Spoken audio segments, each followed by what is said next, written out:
not to the D of P, but the D of O, the dictatorship of officials. The dictatorship of officials. Yeah. This is the best you can do. Passive democracy, representative democracy, containing, constraining bureaucracy. It will reproduce capitalism, but it's better than dictatorship. Simeon. Well, I find it interesting because he's saying it's impossible, but he gives us a reason, right? And he says because the ruling class basically controls civil society. Is that what he's saying? Well, that's interesting. Is it because the ruling class controls society, or is it because bureaucracy inherently cannot be destroyed because it is a machine that only reproduces itself by virtue of the trained obedience of officials? They will reconstitute. Any attempt to destroy it will reconstitute. And this, of course, one could argue, does somebody recognize that?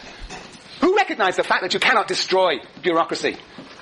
Lenin says destroy bureaucracy, but somebody else says, no, that's a bit tricky. That's a bit tricky, Lars. Gramsci has the answer to everything. Can you say that in Italian? Not at the moment. Okay. Gramsci is better in English anyhow. Gramsci ha un risposto per tutto. Now speak louder. Gramsci ha un risposto per tutto. Per tutto. Oh, very good. Aha. Yes. Gramsci does, because basically Gramsci's saying, no, you can't smash bureaucracy, but you have to sort of build up a social... Gramsci also doesn't have a clear answer to the question, because what is Gramsci's vision of socialism? It's called the what society? The regulated society. He too does not quite comprehend what to do with these bureaucracies in the end, and will they go away, how to make them accountable to the people. So, Weber really throws down a gauntlet. He really challenges Marxism profoundly by his insistence on the power of bureaucracy. And the danger of a socialist transition will lead to not socialism, but dictatorship. Okay. I'm going to conduct a little debate here between Lenin and Weber. Since we only have 5 minutes, I want to get this straight. Now, you listen to this. I'm not going to do it in a dramatic fashion, but I'm going to give you the scholastic essence of what I believe is a debate. They agree. Weber and Lenin agree on so much. They agree in particular on 2 points. First, Weber and Lenin agree, in case you're wondering, this is very much to do with question number 2. Weber and Lenin, let's see. Weber and Lenin agree. They agree that bureaucracy is very strong, is very powerful, is very strong. That's one thing they agree on. And second, they agree that this system of passive democracy plus bureaucracy is precisely what reproduces capitalism, which was this picture here. This picture and that picture are very similar. Very similar. I won't put in different language, but they are very similar. So one, they agree that bureaucracy is very strong, and that passive democracy, representative democracy, bourgeois democracy plus bureaucracy reproduces capitalism. Those are the 2 things they agree on. But then Lenin says, we therefore need to smash bureaucracy.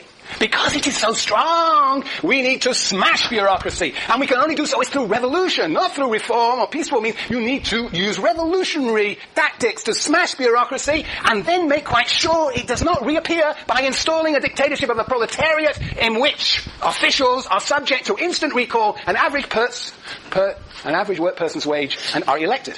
Election, instant recall, and average work. So, you smash bureaucracy, he says, and then you have to install a fundamentally different form of organization that is accountable to the people.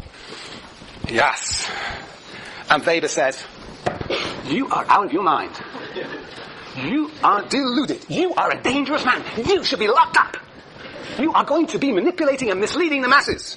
You are dangerous. It's dangerous for you to unleash the irrational sentiments of those inarticulate masses. People cannot rule themselves. There cannot be this system of Soviets. And bureaucracy cannot be destroyed. Any attempt to smash it only deepens it. And instead of socialism, you will get the dictatorship of bureaucrats. And what does Lenin say? What does Lenin say when Weber says this is a dream you have, Lenin, a dangerous dream, an irresponsible dream? Well, what does Lenin say? Any thoughts? Matthew? I think historically, Lenin might point to historical evidence and showing that, well, how could capitalism be inevitable if there have been so many other different forms of social organization? And he might point to a successful revolution. Yes, well, he might look to variation. Variation. You see, what is so interesting, and this is my last point today, what is so fascinating is the way that Weber constructs his argument. He has a single ideal type of bureaucracy, and says this is it, and the world is converging. This process of rationalization is generating this single monocratic bureaucratic machine that will not go away, that rules over the subjects and rules over the officials within the bureaucracy. So, Weber is reducing the future to the single view of bureaucracy. And as sociologists, however, we have to say, well, perhaps there are different types of bureaucracy. Why is all the world converging on the single bureaucracy? A bureaucracy in the private sphere in a company may be different from the state. A bureaucracy in Sproul Hall may be different to the one in the State Department. A bureaucracy in China, in Maoist China, will be different to the bureaucracy in the Soviet Union, which will be different from the bureaucracy in France. There may be actually different types of bureaucracy. There may be bureaucracy that is based on promotion on the basis of expertise, but there are also bureaucracies that are based on the promotion on the basis of loyalty.